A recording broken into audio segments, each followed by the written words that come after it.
Bye, kids.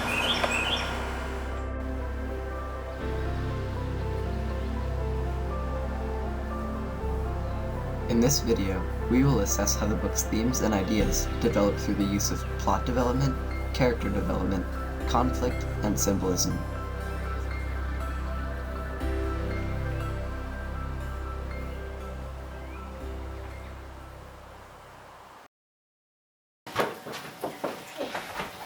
Pleasure to have you join us for dinner, Walter.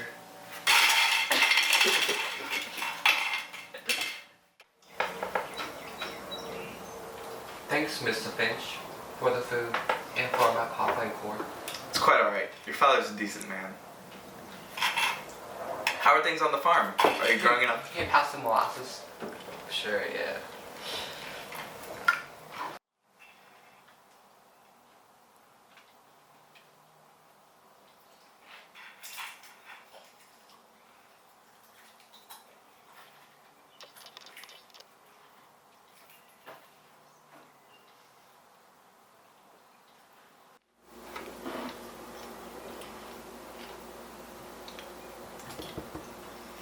Walter, what is wrong with you?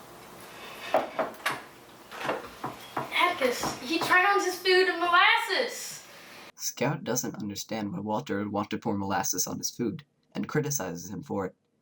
This represents how most people in Maycomb distrust and dislike people who are different from them. The way Atticus scolds Scout establishes that he is a nobleman who believes in equality. This scene also establishes a main idea that the author wanted to convey: you shouldn't judge a book by its cover. Say there, Jem. What you looking at? That old dog down yonder.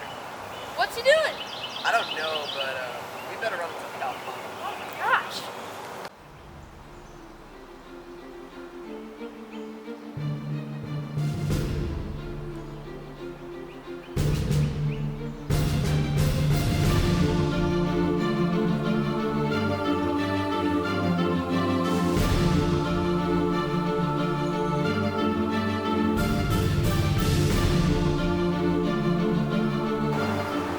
Atticus, you sure about this?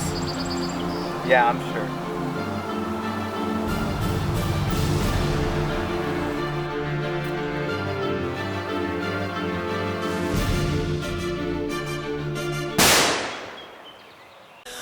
What you say?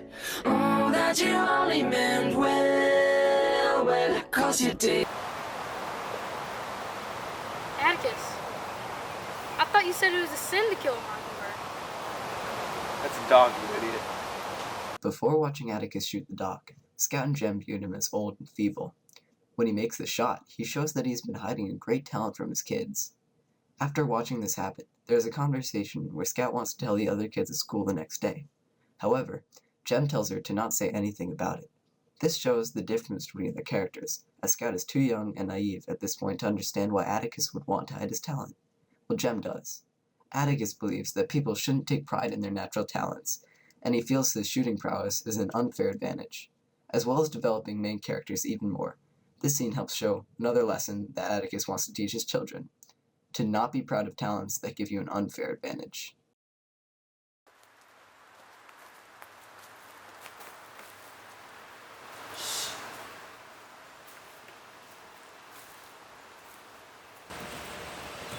Mr. Yule, if your dog was hurt real bad, why didn't you call for a doctor?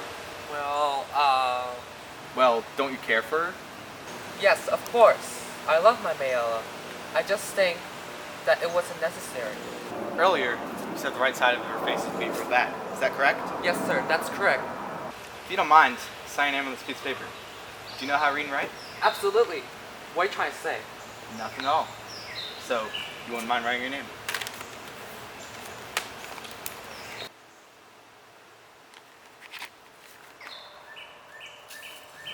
Thanks. In conclusion, there is very clear evidence that the defendant, Tom Robinson, is not guilty. I urge you to look past the fact that he is a Negro and understand that justice knows no color. This scene is one of the most important in the book, spanning several chapters and being very impactful to many of the characters. The idea of good versus evil is shown here, with Atticus fighting for justice and equality, while Bob Ewell is perpetuating racism and bigotry. It is said that, in a way, the people of Maycomb are being put on trial here as well. It is a test to see if they will uphold the law regardless of color. Of course, Maycomb fails this. However, this is an example of another important lesson Atticus wants to teach his kids. The idea first comes when Jem has his encounter with Mr. Bose, where Atticus explains that true bravery is when you see something through even when you know you're bound to fail. Atticus shows this by fighting tooth and nail for Tom's freedom, even when he knows he will lose.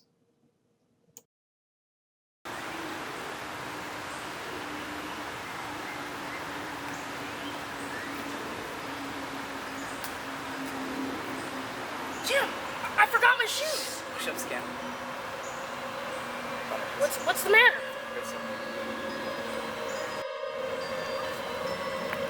No! Hey, no! What are you doing? Come on, get out!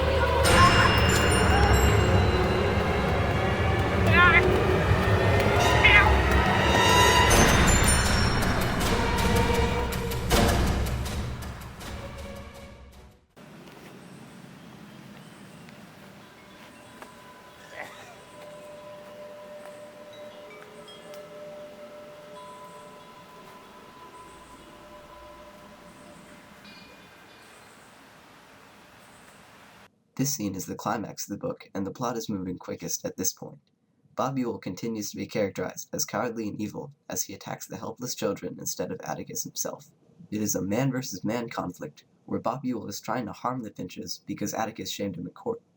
When Scout is unable to recognize who is saving them, this represents how her and the others have not been seeing Boo Radley as a real human being. She finally sees him at the very end of the book, which symbolizes her maturing. She has seen the world from Boo's perspective and is beginning to grow up. This is the main focus of the book finally being resolved. Through their own childhood experiences, as well as Atticus's teachings, Scout and Jem are growing from naive children into mature people who think for themselves. And now, bloopers. Hey, Kyle. What? Hey, Kyle, you do this. Oh, it's beautiful.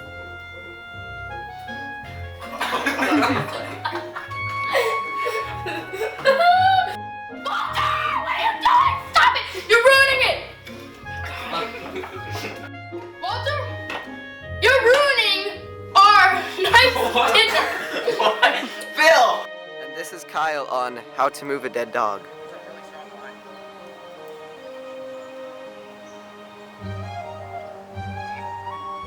We got one.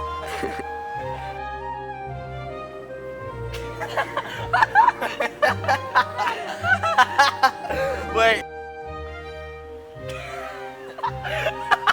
Alright, wait.